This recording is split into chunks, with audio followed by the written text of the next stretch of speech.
dialogador de hoje é um médico, ele é doutor em urologia, com formação na Universidade Federal do Ceará, na USP e fora do Brasil, nos Estados Unidos. É um dos maiores urologistas do Brasil, do país, e é o nosso doutor Sálvio Pinto, que me trouxe entre os objetos, vejam, essa estátua, essa estatueta aqui é de um homem nu. A especialidade dele é a vida do homem, né? A vida aí, inclusive a genitália do homem. Então, o estetoscópio é o símbolo do médico.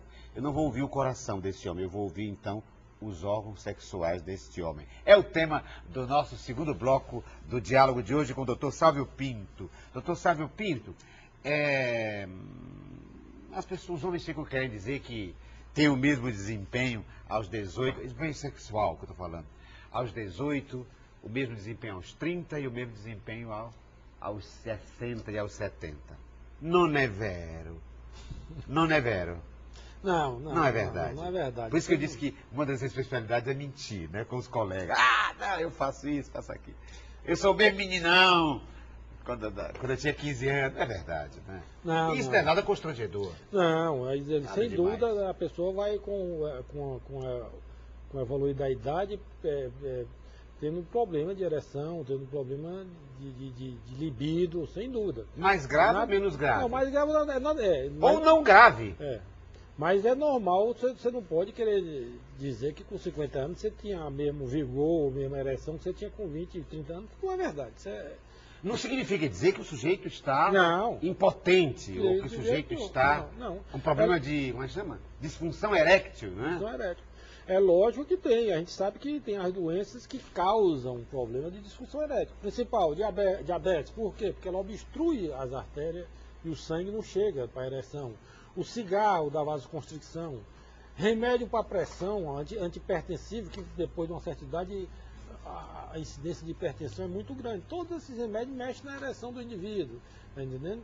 O fumo, que é vasoconstrictor, a dislipidemia, a obesidade, tudo isso são as coisas... A pessoa acima do seu peso.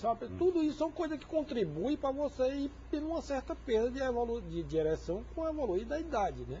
O próprio sistema vascular, né, que a ereção é totalmente vascular, vai diminuindo, tá entendendo? Então... Mesmo que você não tenha nenhum desses problemas. Não tenha nenhum desse problema, tá entendendo? Agora, isso não significa dizer que o sujeito seja um condenado, não tem mais vida sexual, ou então uma vez por mês, ou uma vez por ano. Não. É hoje. Não é não. Essa doença faz talvez 50%. E a outra, que é a cabeça. A cabeça. Você com 20 anos é uma pessoa, com 30 é outra, com 40, o estresse, que hoje ninguém está livre disso, tá entendendo? As preocupação com família, com filho, com tudo isso, com trabalho, né? Tudo isso leva a você ir perdendo um pouco da libido de tudo. Mas nós podemos falar... que seja uma doença. Isso é isso que eu queria dizer. É o próprio... Estou falando, estou rindo, estou brincando, para a gente tocar nesse assunto sem preconceito e com leveza. E é bonito que é um depoimento de duas pessoas que já passaram dos 40, né? Pelo menos no meu caso, né? Então, para dizer que não, que a vida continua linda, que o sexo continua pleno, lindo, não é? Mas que a gente não precisa agora ter como parâmetro de vida sexual um rapaz de 18. Sem dúvida. Né? Até porque nós temos algumas vantagens. Agora vamos fazer propaganda um pouquinho de nós, né, doutor? Na nossa faixa, nós temos umas coisinhas que os rapazes de 18 não têm, né? Que é a experiência, que é a vivência, que é a maturidade, que é mais ter convivido mais com as mulheres, né? Ou não, se a opção dessa pessoa de 40 não for, a sua preferência sexual não for com mulheres, quer dizer, essa pessoa terá mais experiência com homoafetivas, não é? Enfim, é natural que a gente possa falar disso. Mas é bonito, porque isso trouxe aqui uma imagem, tudo isso a partir dessa imagem que o doutor Sálvio Pinto me trouxe. Agora, olha que bem interessante. Veja, doutor, queria que você falasse isso aí. Veja, temos um homem nu, com sexo, mas sem braço e, sobretudo, sem cabeça, doutor. O domínio todo de tudo é a cabeça. Né? Sem dúvida. Se você tiver como esse cabo aqui, hein? Com o sexo, mas sem cabeça, a incidência nada funciona. A incidência dos problemas sexuais é muito mais que, ainda hoje é cabeça, né? 60% é a parte não é nada, quer dizer, não, físico, tem a parte física. física. Que é a diabetes, a hipertensão, o fumo, né? O grande problema é aqui. Sem dúvida. É a cabeça. Cabeça manda em tudo, né? Cabeça manda em tudo. Às vezes você tem todas... Por exemplo, eu ouvi um depoimento de um sujeito que toma Viagra, né, para ajudar a ereção. E ele me disse, Ricardo, o problema não é tomar Viagra ou não tomar Viagra. Às vezes você toma Viagra e você não tem desejo. Né? O Viagra não resolve o seu desejo. Não, ele resolve você... É porque o desejo é a libido. Ter ereção ou não. Levantar ou não, como a gente diz, não é? No linguajar mais popular. Mas desejo, libido? Não. Cabeça? Sentimento, não é? Sensualidade? Não sei não. Esses medicamentos que estão novos na praça, eles melhoram a ereção, não se discute. Mas ele não melhora a libido e nem se você não tiver estímulo, ele também não funciona não. Entendeu? É uma coisa que... Se você está com um grilo cheio de problema, ou então está com uma pessoa que você não está interessado, ou que está chateado com essa pessoa com a qual você se relaciona, enfim, sei lá, motivos do ponto de vista emocional e do ponto de vista psicológico, não resolverá, né? Não resolve, e nem, em último caso, as próteses penianas, que hoje nós temos próteses para resolver o problema de ereção, mas se você não for uma pessoa que está bem com a vida, bem casado, com libido, não adianta você botar uma prótese. A prótese, como é que se coloca? Nós temos prótese, você coloca no pênis. Dentro, assim? Dentro. Mas aí não fica com priapismo, não fica eternamente em ereção, não? Existe dois tipos de prótese. A maleável, que fica na semi-ereção, mas tem também as infláveis hoje, que elas funcionam... Infláveis? Você chega lá e faz... É isso? Não. Não assim, né? A bombinha, não? Não, ela tem uma válvula que você aperta. Eu tô brincando. Mas enfim, você pode comandar. Pode comandar. Quero que fique ereto. Aí você dá um comando. Vem a ereção. E vem a ereção. Quero que volte ao como é que chama, gente? De repouso. Repouso. Né? Aí ele volta. E qual é a outra? E a maleável, não, a maleável é silicone, um haste de silicone que você coloca dentro do pênis, que realmente você fica numa semi-ereção. Que a gente chama maleável e inflável. Que você fazer um procedimento desse, se não tiver com a cabeça boa, bem casado, vivendo bem, também não tem sentido você fazer isso, né? Se você não estiver bem casado, eu estou falando, se não tiver com sua parceira, seja em que nível for. Exatamente. Seja, ou seu parceiro. A cabeça, ou seu parceiro, né? Se for um caso de relação homoafetiva. Enfim, se você não estiver bem, né? Não resolverá. A questão da intervenção física não resolverá a sua cabeça. Né? E muitas vezes a cabeça aciona melhores procedimentos do ponto de vista físico. Sem dúvida. Quer dizer, a recíproca não é verdadeira nesse caso, né? O físico não intervém na cabeça, mas a cabeça pode criar uma aura bacana para que o físico se expresse. Sem dúvida. Não é? Dr. Sálvio Pinto, olha, ele me trouxe lupa e me trouxe... deve ser para ver... Ele me trouxe fotografia, para ver fotografia. Que é isso? Uma máquina? Ele é fotógrafo também nas horas vagas, é isso? Dr. Sálvio Pinto, me diga, o que o senhor queria pautar na nossa conversa, trazendo slides, filmes, fotografia, máquina fotográfica?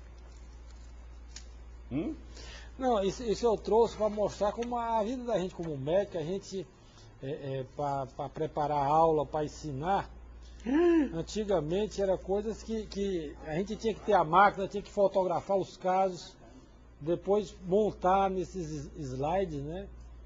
Que hoje não existe mais. Praticamente hoje os estudantes não conhecem mais isso, que hoje tudo é feito no computador e no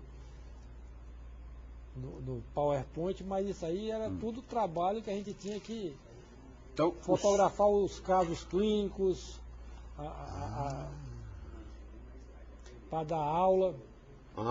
Então o senhor mesmo fotografava? A gente fotografava, revelava, mandava revelar, cortava, montava nessas moldurazinhas para dar aula nos projetores de slide, né? Que hoje ninguém usa mais isso porque hoje tudo é feito por computação, né? Por isso que a máquina assim está puída. É isso? Está bem puidinha. Não. Não a máquina. Não a máquina. máquina Como é que chama? A capinha, não é a capa. Não, essa máquina é quando eu era acadêmico. Quantos anos tem essa máquina? 78, 79 para cá. Puxa. Uma Pentax, isso é uma Pentax. Mais de 30 anos, né? Camil, é. Quase 40. Quase 40. 40 anos. Essa máquina. Do estudante Salvio Pinto. Eu tenho mais de 5 mil slides que a gente preparando para dar aula. Eu vi aqui, dei até um respiro. É porque eu reconheci o que estava aqui. Estava aqui em primeiro plano, né? Um órgão câncer de sexual masculino. Isso aqui é câncer de pênis? De pênis, é. Que coisa terrível. O que é isso? É uma patologia que praticamente não existe mais. O que existe? Eu sei, por isso que eu estou perguntando. Eu me imagino que deve ser uma coisa rara, porque é um tipo de... Enfim, em outras palavras, por que ocorre? Qual é a razão, a causa? É a falta de higiene. É isso que falta. Sem dúvida, isso aí praticamente não existe mais nos países desenvolvidos, mas aqui, por isso que eu estou dizendo, nos no países nosso meio, e principalmente aqui no Nordeste, ainda tem câncer de pênis, que é uma ferida que vai destruindo todo o pênis, e a principal causa realmente é a falta de asseio, de higiene. A gente na sociedade faz uma campanha que diz água e sabão você consegue evitar o câncer de pênis. E qual é a consequência de uma pessoa que tem câncer de pênis? Câncer de pênis. Como é que você trata, se é que trata? O tratamento é a amputação do pênis. Só silêncio para comentar. É mesmo. Realmente é radical. Está cada vez diminuindo mais pelas campanhas de esclarecimento, né, já temos esses médicos de PSF que está chegando aos cantões do Brasil, que está melhorando, mas nós temos ainda, principalmente a incidência aqui no Nordeste é 5 vezes maior do que lá no Sudeste. E é só a falta de higiene, de esclarecimento. A pessoa que tem geralmente a fimose, aquela pele que cobre o pênis, e que com isso ela não consegue fazer o asseio. Então, aquilo ali, o esmegma que a gente chama, tem algumas substâncias cancerígenas que acaba desenvolvendo essa ferida. É um trauma, né? É um trauma, é uma cirurgia. O paciente que passa por isso. É uma cirurgia traumática. Claro. Tem, vários pacientes passaram por isso. Tem no serviço público, tem muito caso dele. E a cabeça, a famosa cabeça de um paciente que passa por isso, uma extração de pênis. Não, hoje dentro da cancerologia, a gente sabe que hoje o tratamento é multidisciplinar. Você tem que estar sempre com um psicólogo, com um psicoterapeuta, tá entendendo? Além do que na minha área, não é só eu cirurgião, tem que ter um radioterapeuta, um quimioterapeuta, que tudo consiga tratar melhor. E realmente o psicólogo hoje faz parte integrante desses pacientes com câncer. Dr. Salvio Pinto, com doutorado na sua área, urologia na USP e com especialização nos Estados Unidos, me trouxe também uma lupa. E ele vai dizer por que me trouxe uma lupa. Na lupa é porque a gente consegue realmente, o médico tem que ter um certo, além de ele ter conhecimento na medicina, ele tem que ter, tentar ter a integração com o paciente, está entendendo? E talvez você tem que estar sempre usando lupa para saber o que o doente está sentindo, que é um paciente que está na sua frente, está entendendo? Que você não é só chegar e dizer para ele que ele está com essa doença. Isso qualquer um faz, você tem que saber tratar a pessoa, saber como é que você vai chegar, como é que você tem que ser mais amigo dele do que a pessoa que vai decidir a vida dele, né? E saber que a gente é muito importante hoje a relação médico-paciente, que hoje é muito delicado, né? Uma coisa, você tem que ver que é uma pessoa que está à sua frente, que vem com um problema e que você está entregando aquilo nas suas mãos. E você tem que tentar resolver da melhor maneira possível. Uma respiração do médico, um sorriso, um olhar, uma pausa, qualquer reação do médico pode ser uma esperança, não é? Ou não, uma desesperança. Né? Nos penetra ali para um ânimo, não?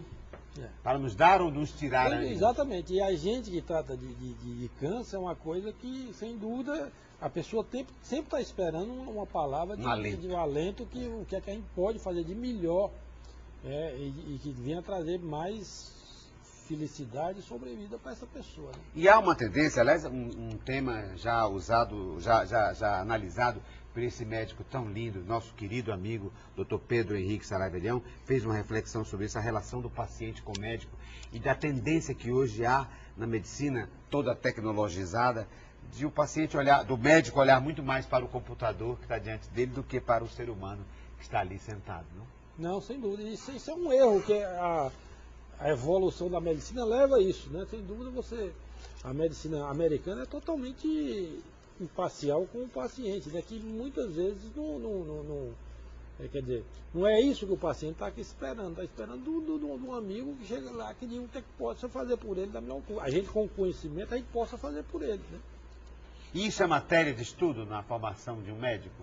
Essa humanidade, esse exercício de humanidade, de humildade, de solidariedade? Está mudando muito. Esses novas grades curriculares, está entrando várias. Antigamente não. Antigamente eram as cadeiras e não tinha nem essa relação médico-paciente. Eu acho que você tinha que aprender, não aprendia. Hoje, essas novas grades curriculares têm trazido a relação médico-paciente como uma coisa muito importante, né? Porque a gente associa, quer dizer, o senso comum associa o médico à frieza, né? Ah, o médico tão frio. É necessário, não? O médico não pode ficar eternamente se emocionando a cada 5 minutos, porque senão nem ele resiste, né? Nem você pode se envolver com o problema, porque você tem que tomar a melhor decisão. Não pode estar envolvido pela emoção. Não pode se envolver emocionalmente, lógico, mas você tem que ser... Tem uma certa distância. Mas você tem que ter aquela pessoa, o carinho, a confiança, transmitir a confiança que ele saiba que, não, essa pessoa é meu amigo, né? É um ser humano que está aqui também, né?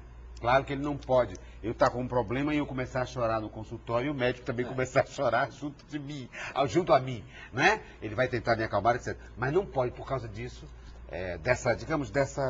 vamos botar entre aspas, frieza profissional, ela não pode apagar as relações de humanidade, né, de afeto, de carinho, que ali, afinal de contas, estão duas pessoas. Um no papel do médico, outro no papel do paciente, mas ambos seres humanos, com emoção, com capacidade de se identificar com o outro e, portanto, ser solidário à dor ou à apreensão do outro, no sentido de torná-lo mais afável às notícias que estão sendo dadas.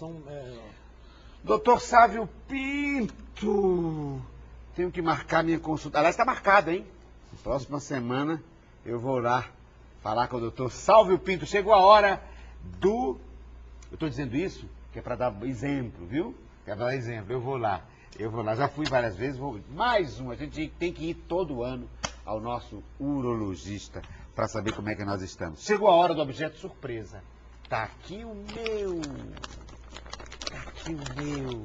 Tá aqui o seu. Tá aqui o meu que eu lhe trouxe. Me dê aí o meu. Eu vou abrir... Não, abra logo primeiro o seu. Vou deixar o seu por último. Olha o que eu trouxe para o doutor Sávio Pinto, o homem especialista na vida, na saúde do homem, sobretudo na área, né? Da genitália do homem. É isso, uma fralda? Não. Hein? Isso é um mods, doutor. Mods não, isso é um absorvente. Mods é uma, como é que chama? É uma marca, né? Porque antigamente a marca a gente chamava a coisa. Mas isso aqui é um absorvente feminino, doutor. Não é uma fralda, não. Não, é um absorvente. Eu quero. Não vou indiciar, não. Por que será que eu trouxe, hein? Para entregar assim, um objeto surpresa para o doutor Sávio Pinto. Imagina? Não, eu quis trabalhar com a polaridade, eu quis trabalhar com os contrários, né? O senhor é especialista na urologia, né, do homem, do órgão sexual feminino, masculino, e eu quis trazer algo que tem a ver com a mulher. Queria que o senhor fizesse uma reflexão sobre o órgão sexual feminino, ou sobre a feminilidade, ou sobre, enfim, sobre a mulher. O senhor que lida tanto conosco, com os homens, queria que trabalhasse também aí com as mulheres. Não, mas a urologia também tem uma área que é a uroginecologia, que a gente trabalha com as mulheres. Sim, mas não é o seu caso, urinária, aí perda de contenção. Não, eu não faço essa área, mas é uma área muito importante na urologia. Infecção urinária, que é uma coisa muito frequente na mulher, tá vendo? Sim, mas isso aqui, por exemplo, esse objeto é muito mais ligado ao mundo da ginecologia. Ginecologia, isso aí realmente da menstruação, da reprodução, né? Hein? Da menstruação, da reprodução. É tanto que o senhor abriu e não reconheceu de pronto. Não, eu reconheci. Não é? Reconheceu? Eu reconheci, mas é porque a gente às vezes na urologia tem alguns pacientes que têm perda de urina também, que é incontinência urinária, que às vezes usam uma fralda ou absorvente, né? Um absorvente. Eu pensei na verdade foi isso, eu quis, não é nada tentando constrangê-lo, nada disso, aqui é carinho, respeito imenso por essa figura lindíssima que é o doutor Sálvio Pinto, um dos maiores médicos do país, e o maior da sua área, que é a urologia, mas foi para trazer o outro lado, falar de mulher, da vida íntima das mulheres. Por isso que ele trouxe. É mais complicado. Fale um pouco sobre isso, doutor. Não, acho que não. Acho que até a mulher é mais fácil. A mulher mais fácil? Por quê? Não, assim, porque a mulher procura um médico para prevenção, para as coisas. Então você sempre tem a chance de fazer o diagnóstico precoce, tá entendendo? E com isso, quer dizer, ter melhor resultado com o tratamento, como câncer de colo de útero, câncer de endométrio, né? Que realmente, hoje, o câncer de colo do útero você consegue fazer prevenção e curar todo mundo também. Muito bem. Então ele trouxe isso aqui para remeter o assunto mulher. Porque eu sei que o senhor lida com o assunto homem, né? E é lindo o que o senhor está dizendo, que as mulheres têm muito mais, como elas vão ao ginecologista muito mais do que os homens vão ao urologista, sem dúvida. Elas hoje têm muito mais possibilidades, né? De dar um diagnóstico de câncer, por exemplo, precoce, um diagnóstico na hora que tem que ser. E vamos ver o que ele me trouxe, o doutor Sálvio Pinto me trouxe objeto surpresa. Vejam aqui. Vocês vão ver antes de mim, hein? Olha o que foi que ele me trouxe. O que é isso? Uma bola? O mundo. Me trouxe o mundo. Agora, ele me pegou, eu não sei por que ele trouxe isso. Doutor Sálvio Pinto, me explique. Ou se explique. Não, eu trouxe porque você é um homem do mundo. Você é artista, é ator, é escritor, é dramaturgo, é professor. É uma coisa que você é um homem do mundo. Homem do mundo. É um artista. Já andei por aí. Dramaturgo. E é engraçado, vem comparando a minha área com a sua. Nós somos da área da comunicação, sobretudo um ator de teatro. Um ator de teatro fala para os seus contemporâneos, fala para o seu povo, para as pessoas da sua cultura. Porque sem a voz, não é? Sem a palavra, há uma grande dificuldade de comunicação, se nós não somos bailarinos ou mímicos. Já um médico, não. Em qualquer lugar do mundo, ele será sempre o médico, não? Porque o homem é sempre um homem. Embora, na parte de comunicação, é muito difícil, não? Ouvir um paciente em outra língua? Não é? O senhor que viveu nos Estados Unidos, por exemplo. A gente usa o inglês, né? O inglês é a língua que a gente tenta se comunicar com todo mundo, né? Mas quando é óbvio, quando a língua do paciente é a mesma língua do médico, é mais fácil. A comunicação sutil é muito mais expressiva, né? Sem dúvida. O Tom Jobim que dizia, eu quero ficar doente no Brasil. Tom Jobim, o grande maestro, eu quero ficar doente no Brasil. Ele disse, mas por quê? Como é que eu vou dizer? Porque ele viveu muito tempo nos Estados Unidos, né? Aí ele dizia, como é que eu vou dizer ao doutor em inglês? Doutor, eu tenho uma dor aqui no mucumbu que responde na zapá. Como é que pode dizer isso, né? Uma dor no mucumbu, uma dor na bunda que responde no pescoço. Como é que você vai dizer isso em inglês, né? E saber que um médico vai entender. É muito difícil. A comunicação também é cura, não? É importante, sem dúvida. Cura.